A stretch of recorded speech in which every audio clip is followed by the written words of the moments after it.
Ikaw ba ay madalas managinip ng masama? O bangungutin ng madalas? Upang maiwasan ang ganyang mga panaginip, narito po ang pamamaraan. Ito'y hango sa aklat ng banal na occultismo. Orasyon ng kaligtasan sa pagtulog. Upang maiwasan ang masamang panaginip. O bangungot, narito po ang pamamaraan. Paunawa, ito po muna ang iko-cross sa inyong mukha. O yung tinatawag na sign of the cross. Bago magsimula ng dasal.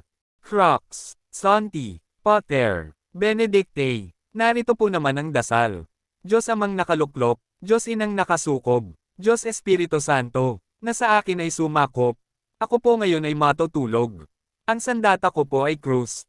Maria Josep y Jesus, kayo po ang aking patnubay sa aking pagtulog.